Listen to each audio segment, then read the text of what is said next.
BJP के प्रभारी के सबके सामने कह देना कि चुनाव तो हम जेब में रखकर घूमते हैं।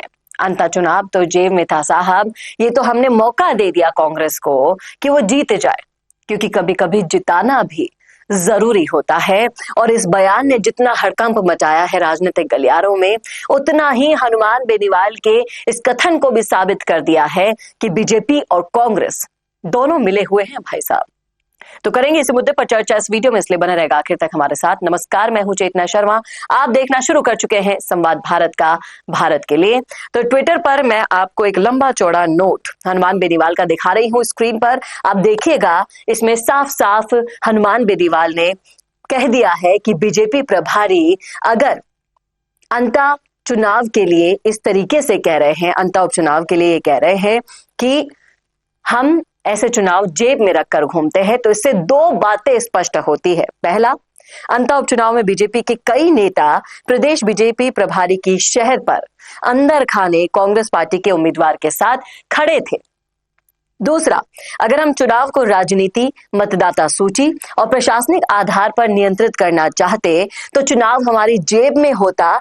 ये बयान न केवल लोकतांत्रिक मूल्यों का अपमान है, बल्कि राज्यसभा सांसद द्वारा ये कहना कि हम चाहते, तो इसका अर्थ सीधा सीधा भाई साहब ये है कि उन्होंने सीधा निर्वाचन आयोग को अप्रत्यक्ष रूप से अपनी पार्टी के अधीन बताया है।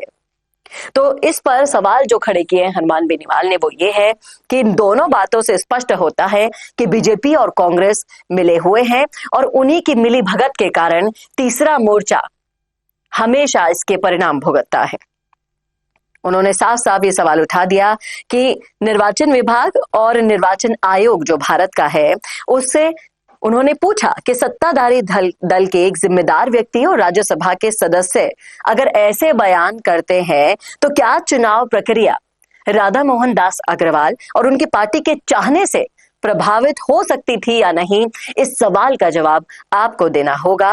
ये सवाल पूछा है हनुमान बेनीवाल ने, और ये सवाल अभी राजनीतिक गलियारों से लेकर आम गलियारों तक चर्चा में है, क्योंकि बार बार ये प्रश्न उठता है। बार बार हनुमान बेनीवाल, ये पहली बार नहीं है, इससे पहले भी कई बार कह चुके हैं कि बीजेपी और कांग्रेस मिले हुए हैं और इनकी मिली भगत के कारण ही चुनाव के नतीजे प्रभावित होते हैं। नहीं तो तीसरा मोर्चा आज किस मुकाम पर पहुंच गया होता, इस बात में कोई दो राय नहीं है। बहुत ही वाजिब और तार्किक सवाल पूछा है हनुमान बेनीवाल ने। अगर सच में चुनाव बीजेपी की जेब में ही है तो विपक्ष को लड़ने में श्रम, पैसा क्यों लगाना पड़ता है? ये सवाल यहाँ पर कमेंट बॉक्स में पूछे जा रहे हैं। और बिहार की जीत पर भी अब सवाल खड़े हो रहे हैं इस बयान के बाद।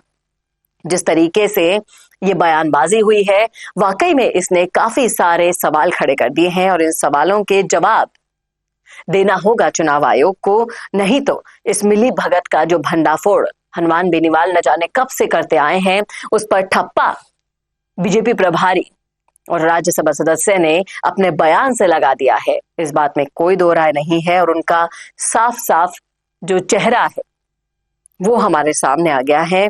हर चुनाव में चुनाव आयोग कुछ ना कुछ तो करता ही है।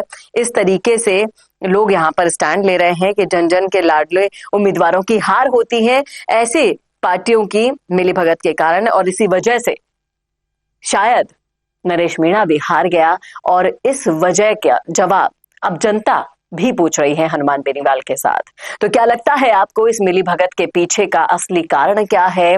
और इस मिलीभगत के कारण क्या हमेशा तीसरा मोर्चा इसका शिकार होता रहेगा? बताइएगा जरूर क्या सोचते हैं आप इस मुद्दे पर। रखिएगा जरूर राय कमेंट बॉक्स में। कैसा लगा वीडियो बताना ना भूलेगा, और ऐसे और वीडियोस के लिए देखते रहिए संवाद भारत का, भारत के लिए। नमस्कार। अगर आप बनना चाहते हैं पॉलिटिशियन, लेकिन पब्लिक स्पीकिंग और अपने विचारों को व्यक्त करना चुनौती लगता है, या कैमरे और पब्लिक के सामने किसी तरह से बोल पाए इसमें मुश्किल होती है, तो मिशी मीडिया सॉल्यूशंस लेकर आया है पॉलिटिकल कंसल्टेंसी कैंपेन, जिसमें वरिष्ठ जर्नलिस्ट और पॉलिटिकल एनालिस्ट की एक्सपीरियंस्ड टीम आपको मदद करेगी, जिससे आपकी आवाज और भी बुलंद हो जाएगी।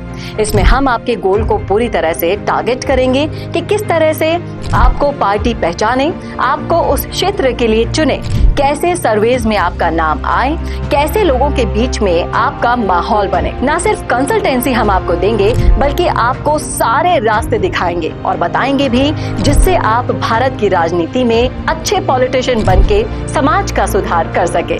तो अभी कांटेक्ट कीजिए स्क्रीन पर दिए गए नंबर पर।